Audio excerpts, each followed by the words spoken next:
الحمد لله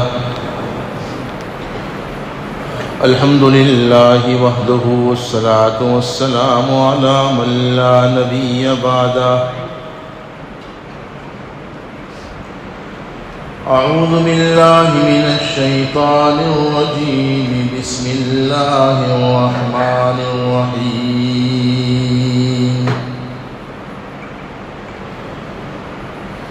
يا أيها الذين آمنوا كتب عليكم الصيام كما كتب على الذين من قبلكم لعلكم تتقون.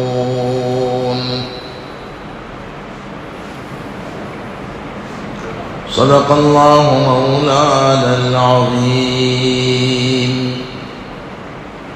وصدق رسوله النبي الأمي الكريم ونحن على ذلك لمن الشاهدين والشاكرين والحمد لله رب العالمين.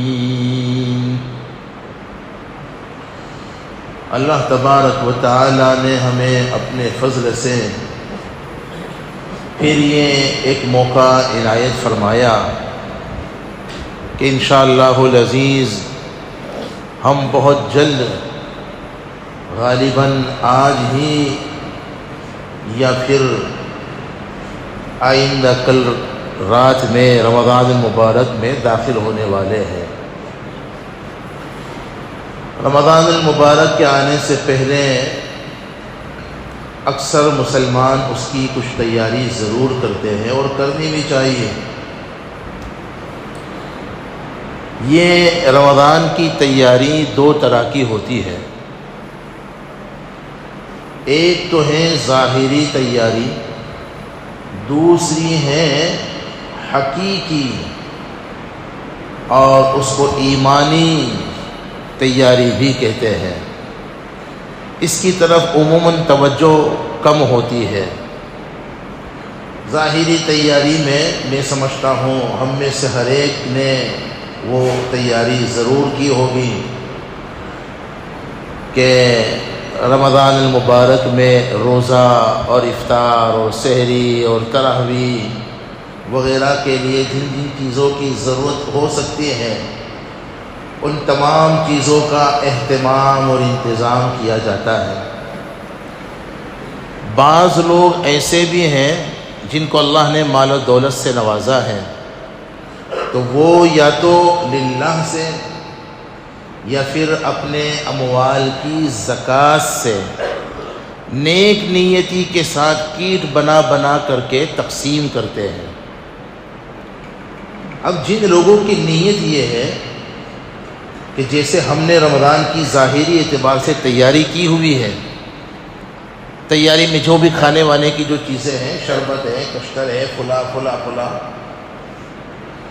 ایک بندے کی نیت یہ ہے کہ میرے پاس پڑوس کے لوگوں کے یہاں بھی یہ سامان ہونا چاہیے اور میرے غریب رشتہ داروں کے یہاں بھی یہ سامان اور یہ انتظام ہونا چاہیے. اس نیک نیتی کے ساتھ اس نے اچھے طریقے پر کیٹ بنا بنا کر کے لوگوں کے گھروں میں پہنچائی. یہ جذبہ بہت مبارک ہے.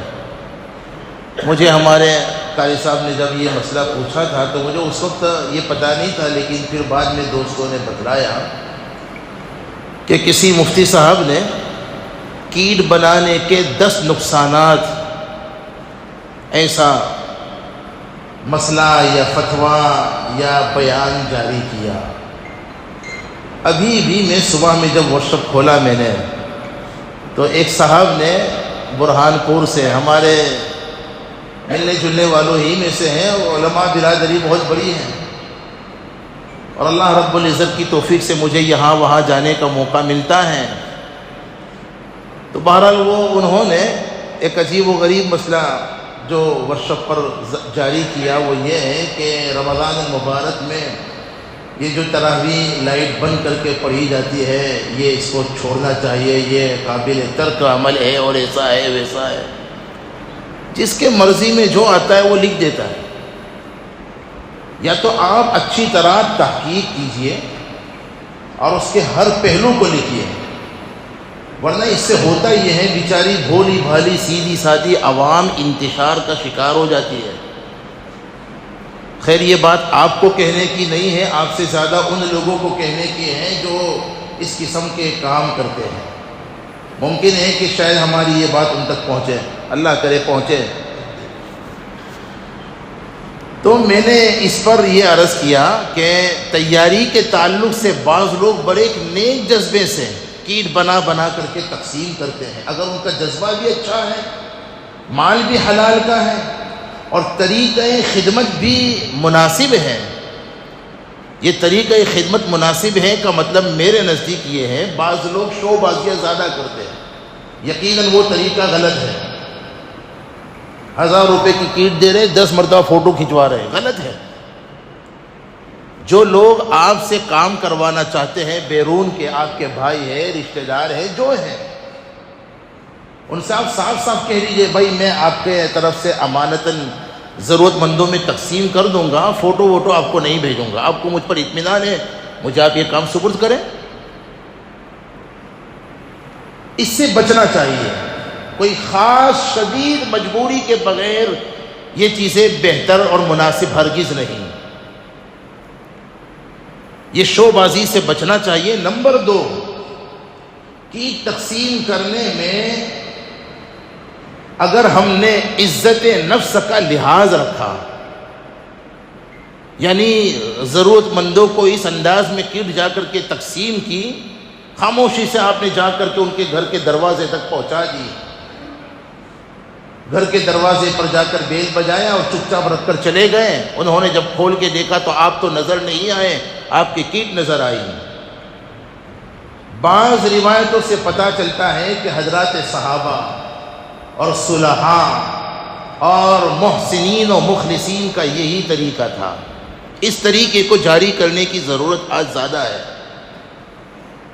میں نے اس سے پہلے کی مجلس میں حضور ضرورت مندوں کی ضرورتوں کو پورا بھی کرتے تھے اگر خود گنجائش ہوتی، یا پھر اپنے صحابہ کو ان کی طرف متوجہ کرتے تھے، لیکن توجہ دلانے کا انداز ایسا ہوتا تھا کہ وہ ضرورت مند شرمندہ نہ ہو جائے۔ بات سمجھے کہ نہیں سمجھے؟ ایک شخص نے مجھے پچھلے دنوں میں، مجھے یاد آ رہا ہے، مفتی صاحب ایک بڑی رقم ہے زکوٰۃ کی، میں آپ کو دینا چاہتا ہوں، آپ یہ ضرورت مندوں میں تقسیم کریں گے، لیکن میری شرط یہ ہے کہ آپ کو لسٹ بنا کر دینا پڑے گا۔ میں نے کہا تمہارا خادم ہوں میں، آپ اپنے اعتبار سے جس کو چاہیں دیتے رہیے، اگر ہم پر اطمینان ہے تو ٹھیک ہے، ورنہ جہاں مرضی آئیں خرچ کیجئے۔ میرے کہنے کا مطلب میرے بھائیوں یہ ہے، بس میں اس پر کہہ رہا تھا کہ رمضان سے پہلے تیاری کرنی چاہیے اور لوگ کرتے ہیں، اور میں نے کہا تیاری کی 2 شکلیں ہیں، ایک ظاہری اور ایک حقیقی اور ایمانی۔ ظاہری تیاری میں بعض لوگ نیک نیتی سے، جیسے اپنے یہاں رمضان کی سارا سامان لائے ہیں، تو وہ نیک نیتی سے یہ بھی چاہتے ہیں کہ ضرورت مندوں تک ہمارے طرف سے یہ سامان پہنچے، اب للہ سے یہ زکوٰۃ سے۔ تو میں نے کہا یہ اچھا جذبہ ہے، یہ برا نہیں ہے، نیت اچھی ہونی چاہیے اور طریقہ خدمت اچھا ہونا چاہیے۔ ایسا انداز اور ایسا طریقہ آپ اختیار مت کیجئے جس سے ریاکاری اور شوبازی ہوتی ہو، اور جس کو دیا جا رہا ہے اس کی عزت نفس مجروح ہو رہی ہو، اس کو ذلتی اور بے عزتی کا احساس ہو رہا ہو، ایسا انداز اختیار مت کیجئے، تو پھر وہ چیزیں غلط ہیں۔ بات سمجھ میں آ رہی نہیں آ رہی ہے؟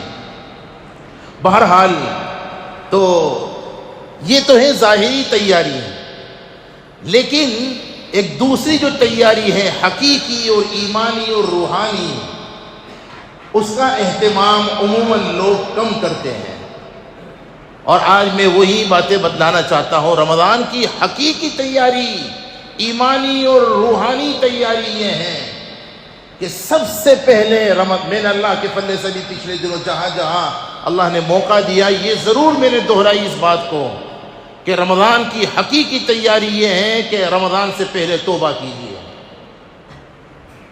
یعنی اب تک جو ہم جھوٹ بول رہے ہیں تو اس سے توبہ کیجیے، اب تک جو ہم غیبتیں کر رہے ہیں اس سے بولو توبہ کیجئے. اب تک جو ہم کسی برائی بدنگاہی میں مبتلا ہیں اور نہ جانے بیجا غصے میں مبتلا ہیں اور تکبر اور خدا نخواستہ برائی میں مبتلا ہیں، خود پسندی عجب میں اگر مبتلا ہیں، جتنی بھی ظاہری اور باطنی برائیوں میں مبتلا ہے، اس سے توبہ کرنا یہ رمضان کی سب سے بڑی اور سب سے حقیقی تیاری ہے. توبہ میں سب سے پہلی چیز ترک گناہ ہے، گناہ چھوڑ دینا. یہی حقیقت میں توبہ ہے. توبہ کا یہ مطلب نہیں ہے کہ نعوذ باللہ نماز کے بعد 5 تھپڑ سیدھے گال پہ 5 تھپڑ الٹے گال پہ مار لی. یہ توبہ نہیں ہے. توبہ ترک گناہ کا نام ہے، گناہ چھوڑ دینے کا نام توبہ ہے. اور جو گناہ ہوئے اس پر شرمندگی ہو اور آئندہ نہ کرنے کا پختہ ارادہ ہو، یہ توبہ ہے.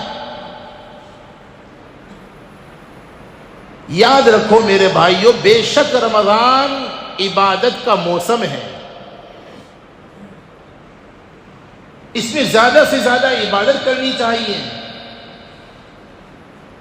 لیکن جیسے نماز پڑھنا عبادت ہے، اور جیسے روزہ رکھنا عبادت ہے، اور جیسے زکوٰۃ ادا کرنا عبادت ہے، اور جیسے سحری اور افطاری کھانا اور اس کا انتظام کرنا عبادت ہے، جیسے دعائیں مانگنا اور تلاوت کرنا اور ذکر و اذکار کرنا عبادت ہے، بے شک عبادت ہے. اور ان عبادتوں کی اپنی اپنی جگہ پر بڑی اہمیت ہے. لیکن خدا کی قسم ان سب سے بہت بڑی عبادت گناہوں کو چھوڑ دینا ہے. یہ میں نے اپنی طرف سے ویسے ہی نہیں کہا. ترمذی شریف میں ہمارے آقا کا فرمان ہے. آقا نے فرمایا اتق المحارم تکن اعبد الناس. گناہ سے، حرام کاموں سے، حرام کمائی سے، حرام کھانے پینے سے، حرام بولنے سے، حرام دیکھنے سے، حرام سننے سے، حرام کی طرف جانے سے، حرام کام کرنے سے، جتنی بھی حرام کی چیزیں ہیں، جان بوجھ کر کسی کو تکلیف پہنچانا بھی حرام ہے. اور بیجا غصہ کرنا، چاہے اپنی بیوی ہو، بچے ہوں، چھوٹے ہوں، بڑے ہوں، حرام ہے. اپنا جائزہ لیجئے، بہت سارے کام ایسے ہیں جو جانے انجانے میں ہم سے روز ہو رہے ہیں. دوسروں کی فکر کم کریں، پہلی فکر اپنی کریں. جو گناہ ہم سے ہو رہے ہیں اس کو چھوڑنے کی فکر کریں. یہی رمضان کا اصل تقاضا ہے. وہ جو روزے کا مقصد رب کریم نے تقوی جو بتلایا نا، ہم نے روزے کیوں فرض کیے؟ تو اس آیت کریمہ میں لعلکم تتقون، تاکہ تم میں تقوی آ جائے. تقوی کسے کہتے ہیں؟ کچھ کرنے کا نام تقوی نہیں ہے، نہ کرنے کا نام تقوی ہے، بچنے کا نام تقوی ہے. کیا نہ کرنے کا نام تقوی ہے؟ اللہ کی نافرمانی کے کام نہ کرنے کا نام اور گناہوں سے بچنے کا نام تقوی ہے. بات سمجھ میں آ رہی نہیں آ رہی ہے؟ یہ ہے اصل چیز. ورنہ جیسے شیخ الاسلام مفتی تقی صاحب دان برکاتہ فرماتے ہیں، ایک آدمی رمضان المبارک میں روزہ تو رکھ رہا ہے، یعنی صبح صادق سے لے کر غروب آفتاب تک کھانے سے بچ رہا ہے، پینے سے بچ رہا ہے، بیوی کے ساتھ جائز تعلقات سے بچ رہا ہے، لیکن گناہ سے نہیں بچ رہا. تو فرمایا یہ روزہ کیسا ہوا اور اس سے روزے کا مقصد کیسے حاصل ہو سکتا ہے؟ اس لیے کہ کھانا پینا کوئی حرام نہیں تھا. وہ تو اللہ تبارک و تعالی اپنے حکموں پر چلنے کی عادت ڈلوانے کے لیے. کیا کہا؟ اپنے حکموں پر چلنے کی عادت ڈلوانے کے لیے خاص ٹائم میں جو چیزیں پہلے سے حلال کی اس کو بھی حرام کر دی. کہ کھانا تو حلال ہے لیکن ہمارا حکم یہ ہے، ہمارے حکم پر تم یہ کر کے دکھاؤ کہ ایک وقت تک کھانا جو حلال تھا نہیں کھائیں گے. بھوک تو لگی ہے لیکن کھانا بھی موجود ہے، نہیں کھائیں گے. کیوں؟ اللہ میاں کا حکم یہی ہے. یہ ہے روزہ. پینا حلال ہے، پانی پی سکتے ہو، چائے پی سکتے ہو، شربت پی سکتے ہو، پینے کی ہر جائز چیز پی سکتے ہو، کوئی حرام نہیں ہے. لیکن اللہ تبارک و تعالی ہمیں اپنا وفادار بنانے کے لیے، اپنے حکموں کو ماننے کی مشق کروانے کے لیے، پریکٹس کروانے کے لیے رمضان المبارک کے خاص وقتوں میں حکم دے رہے ہیں کہ پانی بھی نہیں پی سکتے، کتنی پیاس لگ جائے، رمضان گرمیوں میں ہو سردیوں میں ہو کوئی مطلب نہیں ہے، نہیں پئیں گے، اللہ کا حکم ہے۔ تو اگر اللہ رب العزت کے حکم پر ہم جو پہلے سے چیزیں کھانے پینے کی حلال تھی، بیوی سے تعلق حلال تھا، اگر اللہ کے حکم پر حلال چیزوں کو ہم چھوڑ سکتے ہیں تو اسی اللہ کے حکم پر جو چیزیں پہلے ہی سے حرام تھی اس کو تو بدرجہ اولا چھوڑنا چاہیے۔ جھوٹ بولنا تو پہلے سے ہی حرام ہے، غیبتیں کرنا پہلے سے ہی حرام ہے، حسد کرنا اور کسی کی چغلی کرنا اور نقصان پہلے سے ہی حرام ہے، اس سے تو بدرجہ اولا بچنا چاہیے، ورنہ روزہ خراب ہو جائے گا۔ اس حدیث پاک کو یاد کرنے کی ضرورت ہے، یاد رکھنے کی، بلکہ ہمیشہ مستحضر اور دھیان میں رکھنے کی ضرورت ہے، جس میں آقا نے اعوذ باللہ العظیم، آقا نے فرمایا بعض لوگ ایسے بھی ہیں کہ ان کا روزہ سوائے بھوکا پیاسا رہنے کے کوئی فائدہ ہی نہیں ہے۔ روزے کے جو فوائد ہیں، جو فضائل ہیں، جو مقاصد ہیں، وہ ان کو حاصل نہیں ہوتے ہیں۔ کن لوگوں کو جو روزہ تو رکھتے ہیں لیکن گناہوں سے نہیں بچتے ہیں۔ اس لیے میرے بھائیوں، جیسے نمازیں پڑھنا فرض عین ہے، ہر چھوٹے بڑے گناہ سے بچنا بھی بولو فرض عین ہے۔ قرآن پاک میں فرمایا وَذَرُوا ظَاهِرَ الْإِثْمِ وَبَاطِنَهُ، ظاہری گناہ سے بھی اور باطنی گناہوں سے بھی اپنے آپ کو بچاؤ۔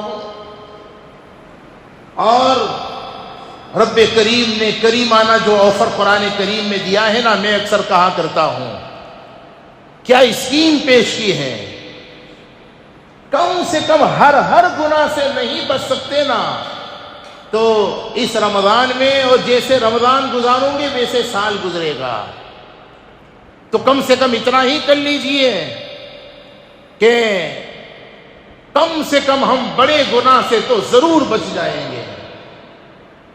اگر ہر گناہ سے نہیں بچ سکتے تو بڑے گناہ سے بچنے کی پوری کوشش کیجئے۔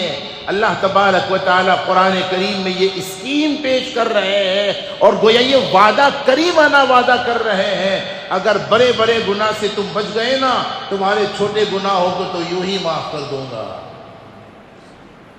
قرآن پاک میں فرمایا ان تجتنبوا کبائر ما تنہون عنہ نکفر عنکم سیئاتکم وندخلکم مدخلا کریما۔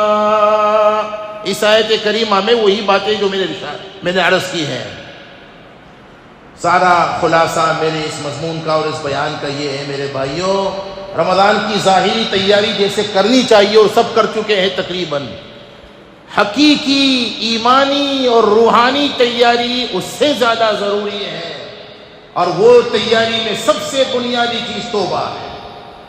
اور پھر اللہ تبارک و تعالی جو عبادات کی توفیق عطا فرمائے، چونکہ موسم عبادت کا ہے، تو عبادتوں میں دو طرح کی، بس آخری بات، دو طرح کی عبادتیں ہیں۔ پہلی عبادت فرض، دوسری عبادت فرض نہیں ہے، نفل ہے۔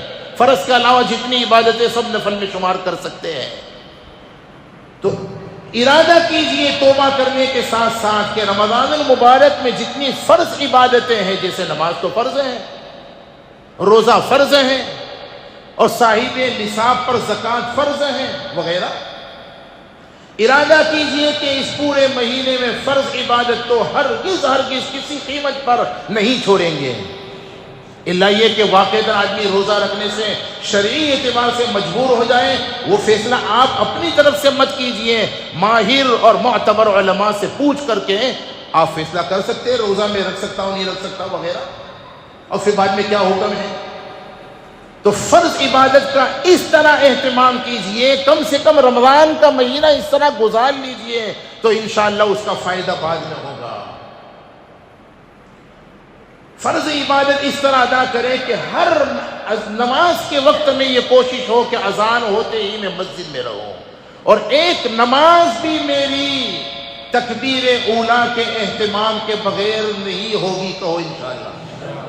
یہ ہے کرنے کا کام، یہ ہے رمضان کی تیاری۔ یہ ارادہ کرو توبہ کے ساتھ، یہ ارادہ کہ انشاءاللہ کم سے کم رمضان المبارک میں تکبیر اولا کا مطلب پہلے ہو سکے تو صف اولا کا اہتمام بھی ضروری ہے، لیکن ظاہر بات ہے صف اولا میں ہر کسی کو تو موقع ملے گا نہیں، اور اس کے لیے جھگڑنے کی بھی ضرورت نہیں، اس کے لیے چھوٹا دل کرنے کی بھی ضرورت نہیں، اور اس کے لیے کوئی برائی میں مبتلا ہونے کی بھی ضرورت نہیں۔ یاد رکھو، اگر آپ پہلی صف میں نماز پڑھنا چاہتے تھے لیکن کسی وجہ سے آپ کو موقع نہیں ملا، خدا کی قسم کھا کر حدیث کی بنیاد پر کہتا ہوں، اللہ تبارک و تعالیٰ نیک نیتی کی بنیاد پر دوسری تیسری صف میں نماز پڑھنے پر بھی آپ کو ثواب، بھائی ثواب مفتی صاحب کو نہیں دینا، اللہ کو دینا ہے۔